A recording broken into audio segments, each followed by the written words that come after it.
I'm an alcoholic and I have a drug problem. Shaggy from Scooby was high the whole time. He was stoned. I thought he was a kind of a mentally compromised man with an emotional support dog. That's what I thought. I thought they were very progressive. These two buddies. Eating Scooby snacks. Okay, now I got to look at it all. It's a total disruptive time in their brain, which makes for bad decisions, really bad decisions. Parents always say, you've got to be aware. You've got to be aware of them. If you do that, you're fine. And I always say, you've got to be aware of yourself. It has to start with you. Risky behavior, an over-interest in body image, what you see, and how do you feel better? Your best friend's got something in a cup at the sleepover, let's try it. Mom and dad just said, don't do drugs. So you experiment, and that's why I think kids experiment. The pause on the other line seemed like 2 hours. You know, you're dying. It was like 3 seconds.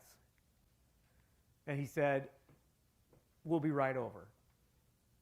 And my parents played a huge role in helping me find a new life of sobriety. They were there for me. It was incredible. The first thing I thought when the doctor called me and said stage 4 colorectal cancer, what did I do to cause this? This untold pain and stress to my family about my past. What did I do? What did I take? And even though they keep telling me over and over again it had nothing to do with that, I still think about it. The cinder block is always there. And he went in there, and Dustin was cold. He was slumped over like he was tying his shoes. Joe had just died in his room. Same exact way. 18 houses away, half a mile. Childhood friends. Look at those guys.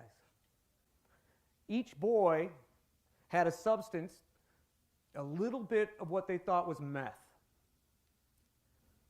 And they inhaled it. It was very little amount. But the authorities discovered it had fentanyl in it. 2 to 3 salt grain size amount of fentanyl.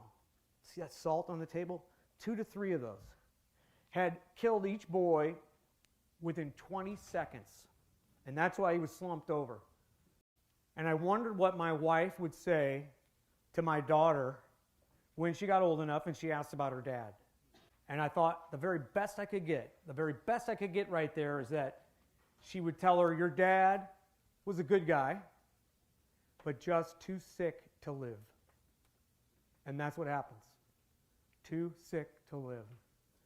And that's why this is such a tricky thing and such a tricky crisis. And I was so sad and blown away last year when I heard that he had died of alcoholism. And the most sad thing about it was that I was recovering. I was sponsoring men. At the same time, he was alone and dealing with alcoholism on his own, fearing to come out and talk about it, believing it was a disease of the will. I could have helped him, and instead he died alone, leaving many to grieve. So that's why I'm here today, because maybe there'll be fewer mites. I'm so glad that Paul was able to visit with our parish community tonight. He brought such excitement, such enthusiasm, but very practical things for parents to be thinking about. Because he brought revealing, powerful story that I thought lovingly challenged the audience in pretty powerful ways that's going to help us all be better parents and a better community. Paul was amazing. He is such a great speaker. His story is so amazing and so inspiring. I would recommend anybody to listen to him, any parents. Yeah, I would definitely recommend Paul to whoever, whatever group. These are things that are real, and for us not to know about them, it's so important, it's so empowering to hear it, and I thank you. I would strongly recommend Paul to come and visit your school, your church, or whatever, so that he can share his experiences. Hey, I'm Paul Cook. I coach and speak to parent groups about helping their kids avoid dangerous and risky behavior, including drugs and alcohol. and I can't wait to share my message with your group. Thanks for watching.